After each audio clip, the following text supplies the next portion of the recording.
بسم اللہ الرحمن الرحیم۔ صدقۃ الفطر رسول اللہ صلی اللہ علیہ وسلم نے واجب کیا ہے، اور یہ روزوں کی کمزوریاں دور کرنے کے لیے ہوتا ہے۔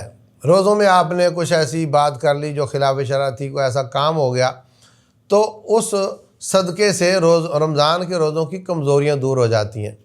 نمبر 2، طعمۃ للمساکین، یہ مسکینوں کا کھانا ہے کہ عید والے دن کوئی اس طرح ہاتھ نہ پھیلائے، بلکہ سب کے گھر کم از کم کھانے کے لیے چیز ہو۔ تو یہ ایک سا کسی بھی جنس کا، جیسے گندم ہے، جو ہے، چاول ہے، منقہ ہے، کھجوریں ہیں یا کشمش ہے، ان میں سے کسی چیز کا آپ نے ایک سا، جو کہ 2.25 کلو ہوتا تھا مدینے کا سا، جو 2.25 سے زیادہ بتاتے ہیں وہ کوفے کا سا ہے۔ جو مدینے کا سا ایک پیمانہ تھا وہ 2.25 کلو کا تھا، تو تقریباً وہ آپ نے اجناس کی شکل میں دینا ہے، اور یہ اس کا وقت ہے عید کی رات یا عید پڑھنے سے پہلے، عید شروع ہونے سے پہلے۔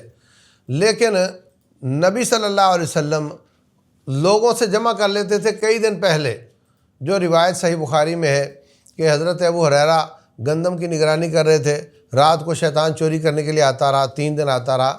وہ اس میں وضاحت ہے کہ وہ صدقۃ الفطر ہی تھا، تو وہ جماعت یا تنظیم جو جمع کر رہی ہے اس کو آپ دے سکتے ہیں پہلے بھی، لیکن فقیر تک قریب جا کر، عید کے قریب جا کر فقیر تک پہنچے تو یہ زیادہ اچھا ہے۔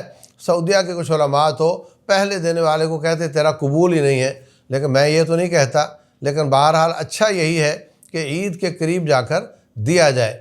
دوسری بات یہ ہے کہ ہر ایک دن کا 1 گھنٹے کا بچہ بھی جو ہے ہر ایک پر یہ واجب ہے، اور فقیر جو لوگوں سے صدقۃ الفطر لے رہا ہے اس پر بھی اپنا صدقہ دینا واجب ہے۔ وہ اپنے جیسے کسی کو دے دے، وہ ایک دوسرے کو دے دے، لیکن دینا واجب ہے۔ اور یہ جو صدقۃ الفطر ہے یہ پیسے کی شکل میں تب دیا جا سکتا ہے جب فقیر کی ضرورت اجناس نہ ہو، اس نے بھی بیچ کر پیسہ ہی حاصل کرنا ہے، تو آپ اس کو ڈائریکٹ پیسہ دے دو تو اس کو زیادہ فائدہ ہوگا۔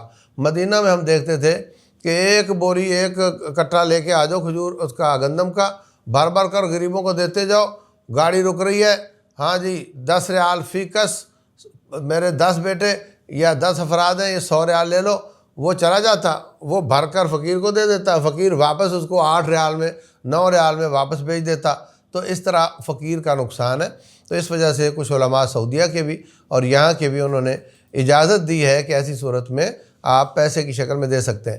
جو لوگ فارن ملکوں میں رہ رہے ہیں، غیر ملکوں میں، وہ وہاں کی کرنسی کے حساب سے 1.25 کلو گندم یا چاول یا آٹا یا یہ جو جیسی اس کی طاقت ہے کھجور کا دے دے، اور کھجور بھی کئی بہت مہنگی ہوتی ہیں، اور کشمش کا دے دے، تو وہ پیسے وہاں کے مسلمان فقیر کو دے سکتے ہیں، اور پاکستان وغیرہ میں بھی کسی فقیر غریب کے لیے بھیجا جا سکتا ہے۔ کوئی حرج کی بات نہیں ہے، واللہ تعالی اعلم۔